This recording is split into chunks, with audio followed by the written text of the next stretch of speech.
everyone, welcome back to Debugged.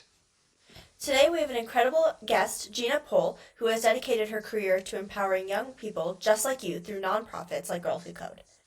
Gina has been a nonprofit leader with more than a decade of experience in program management, strategy, and community engagement. She currently serves as the Director of Community Partnerships at Girls Who Code, where she helps expand free STEM and computer science programs across the country. Gina is someone deeply committed to creating opportunities for young people, especially those who don't always get access to the resources they deserve. She's passionate about exposing students to careers that excite them and supporting the next generation of changemakers, which is what Girls Who Code is all about. Today, we're talking about tech community leadership and opportunity and how organizations like Girls Who Code are shaping the future. Perfect. Let's get into it. Hi, Gina. Thank you so much for joining us today. I'm very excited to delve into and learn more about your background. Yes, really excited to be here today. Thanks for having me, Suhaani. Yeah, so let's get started. You're here, part of Girls Who Code, and you've built programs that connect students to real world learning opportunities through Girls Who Code and virtual enterprises. So, what do you think are some of the biggest misconceptions that young people have about getting into technology? Well, I think there's a couple of misconceptions. The first that comes to mind is oftentimes when young people are thinking about tech or thinking about joining tech, they're often thinking that tech is coding only.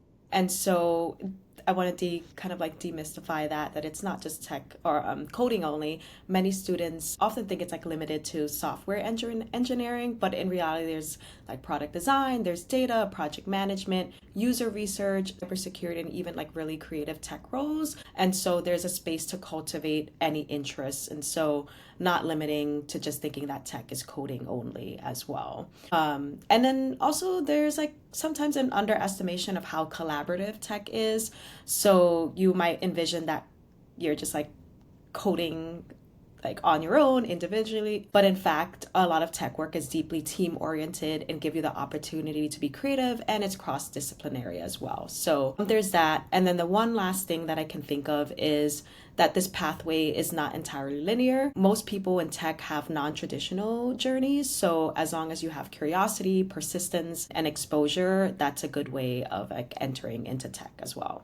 So, you mentioned that it's not just coding that can get you into technology. What are some other ways that students can like cultivate those skills and engage in tech if it's not just pure code? I think as a lot of the work that we do is related to computer science and STEM education. And so taking a computer science course, taking a data course, learning about cybersecurity, introing yourself into AI and even using AI, we're kind of like deeply embedded into this world of AI. In the future will continue to be using AI, and engaging in those different ways will kind of like give you the stones into tech. And then besides that too, I think oftentimes people think about tech in just like in corporations, tech corporations, but there's also a lot of tech roles in government. There's tech roles in nonprofits. Like, I don't have a tech background myself, but I'm working at a tech nonprofit right now, where we're focused on tech education specifically. And some people in our team have a technical background that's helping build our curriculum, that's helping cultivate the events that we're hosting, and working with a lot of partners who are within that tech background. So just not to think of tech as like there's only one way that you can get into tech. There's so many different industries that involve tech skills outside of just tech corporations themselves. Got it. And so you did mention this a little bit, but you're working at a nonprofit right now that's like trying to close the gender gap in technology. But saying that's a lot different from actually getting on the ground and working that. So, what does effective outreach look like for you guys, and what are some strategies that you do use? Yes, so that's a big part of my role. I lead a lot of our strategic growth initiatives, and a lot of it is to expand access to STEM education and computer science for students, primarily K to 12, particularly, but our program expands across early career and even college students. But I will say, specifically for the K to 12 space, the first thing that I think of in terms of effective outreach is like meeting students and educators where they are.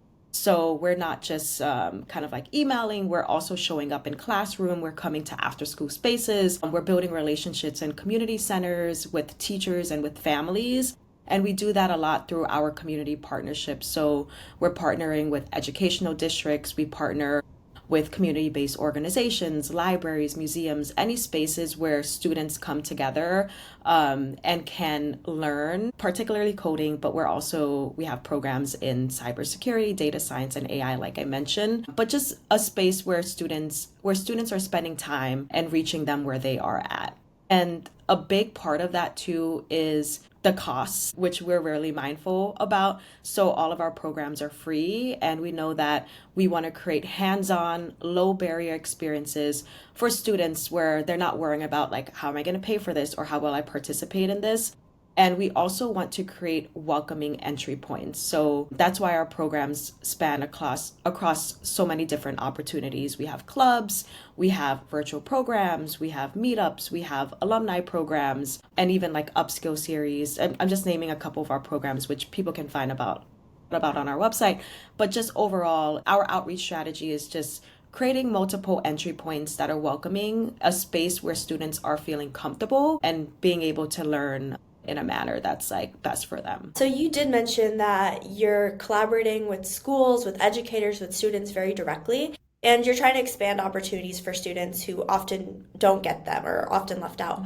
So what is one program or one way that you really encourage students to take advantage of that you see maybe is not getting the attention it deserves, or maybe just students just aren't aware about it? Yeah, I mean, so many programs to choose from.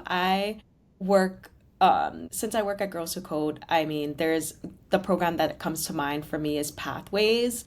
That's our virtual online program. It's a 6 to 7 week program, self-paced, very flexible, and a good stepping point for anyone that's interested in learning more about tech or being exposed to it. It's for high school girls and non-binary students, and they're choosing between tracks of data science, AI, cybersecurity, web development, or game design. And so at the end, they're creating a real world project that is around an issue or something that they're passionate about or an interest. And so it combines one, just like the flexibility of participating in a program, and two, being able to create something tangible that you can put in your resume and then share that, like, I created this project and it was developed through something that I'm passionate and interested about. Yeah, actually, you mentioning the Pathways program, I believe I participated in that in one of my summers during high school.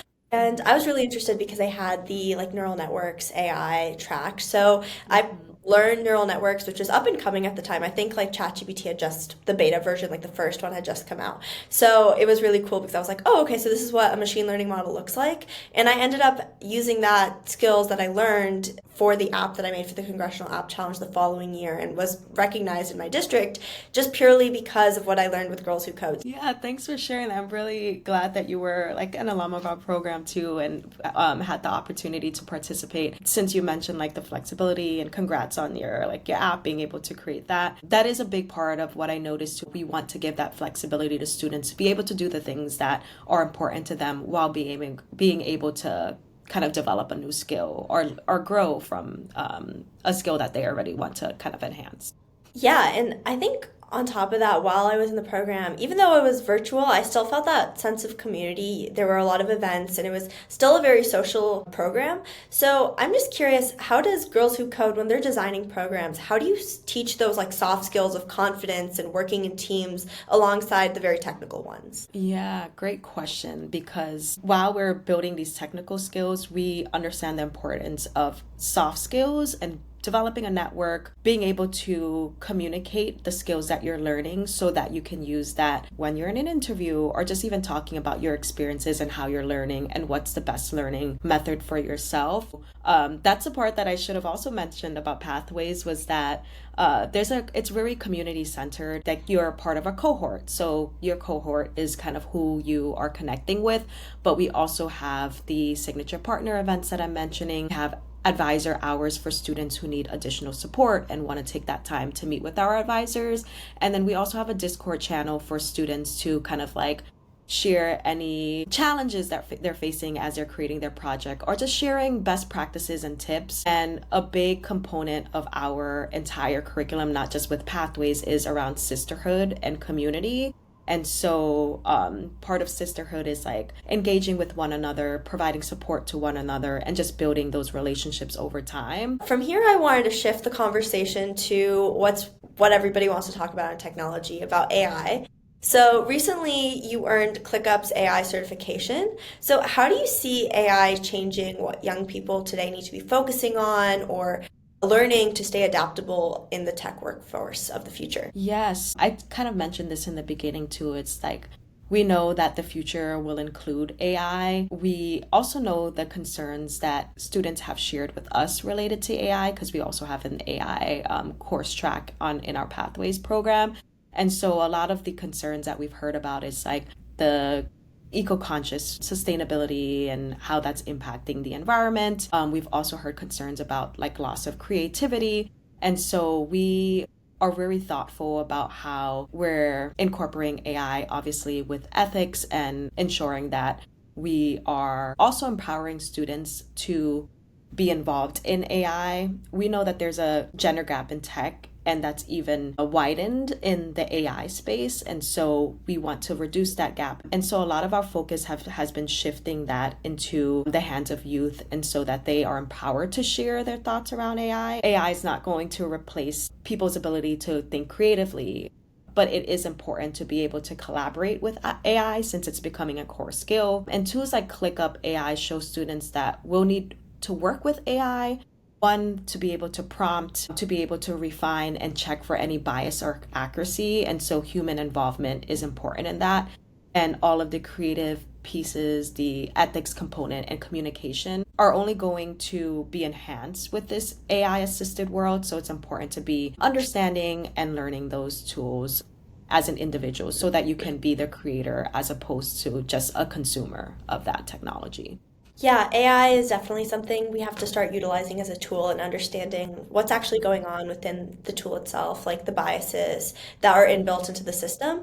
And so humans have to work side by side with AI itself. So that's a great point to make. The last question I want to ask would be for students who are listening, who are usually in middle school or high school, who would want to start their own passion projects in STEM or an outreach project that makes a real difference. What is one piece of advice that you would give them? Yes. One is to take that step. I know we talked about failure, reframing that. I think it's just like if you are interested, just like maybe taking the step to connect with someone that you know of in the community that is in that field, or even an educator. Like if you're in school, like what's an opportunity for me to start a STEM initiative or participate in a computer science program. And our programs reach like many different schools and states. And so even going to like a library or even within the school, just connecting with folks to see what opportunities are out there.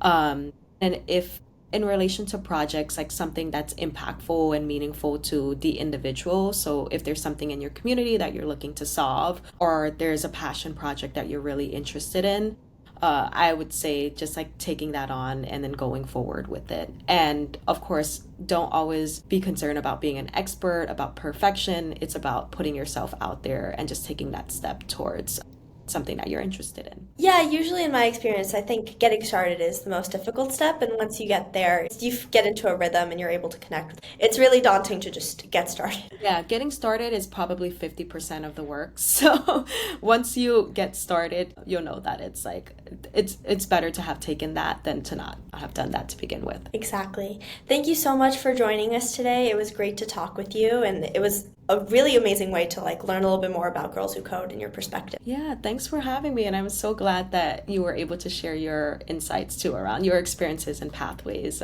So really appreciative of you, and really excited for, I guess, what's to come for young people and how they explore careers in tech, AI, and the future. Wow, Gina brought so much insight, not just about STEM and computer science, but about what it really means to create opportunities for young people and make sure everyone, regardless of background, has a shot at success. One thing that really stood out was how Girls Who Code continues to adapt to the changing tech world. They're constantly updating their programs, responding to new trends, and making sure students are learning the skills that actually matter right now. I love how she mentioned that they're staying so committed to serving underserved communities even as the field changes drastically so fast. I also want to touch on how meaningful it was for me to connect with Gina today. As I mentioned earlier in the interview itself, I'm someone who benefited from Girls Who Code programs when I was in high school, and it helped me understand that tech was for me and it was possible for me to succeed in the field. So it was incredible to sit down and talk with her and somebody who's shaping this organization now.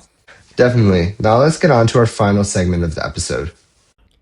Haruna Thiem is a student from Duke University who competed in the Congressional App Challenge in 2023 and created Florida Green Guard AI, an environmental app designed to help residents and environmentalists identify threats to ecosystem health and biodiversity. With invasive species spreading rapidly across Florida, his tool focused on helping people recognize early warning signs that ecosystems are under threat, empowering communities to take part in protecting the state's natural environment and tropical biodiversity. For Haruna, the Congressional App Challenge was an early stepping stone in his technical journey. He explained that it helped build his confidence in working with technology and showed him that he could turn ideas into real, impactful tools. The exposure, mentorship, and hands-on learning he gained through the Congressional App Challenge helped shape his interests and open doors to future opportunities in software engineering and the broader tech industry. After the Congressional App Challenge, Haruna pursued a wide range of technology-focused experiences. He interned as a software engineer on Amazon's Fire Tablet team, where he contributed to the future-facing software features and AI integration. He was also selected for early career programs at LinkedIn, Jane Street, Microsoft, where he explored the intersection of technology, finance, and security while engaging directly with engineers and technical teams. At Duke, Haruna studies computer science and serves as a teaching assistant at the Graduate Business School. In this role, he develops tools like autograders and integrates AI-powered instructional content into class material through an independent study. He continues to build practical applications of technology by winning Duke's Code for Good hackathon with a sustainability-focused app and participating in hackathons at LinkedIn and Penn Apps. Beyond the campus, Haruna serves on the National Student Board of the Alliance for Interdisciplinary and Innovative Computing Education, where he helps shape inclusive computing education across partner organizations throughout the United States. With each of these experiences, Haruna has gained a deeper appreciation for early opportunities like the Congressional App Challenge.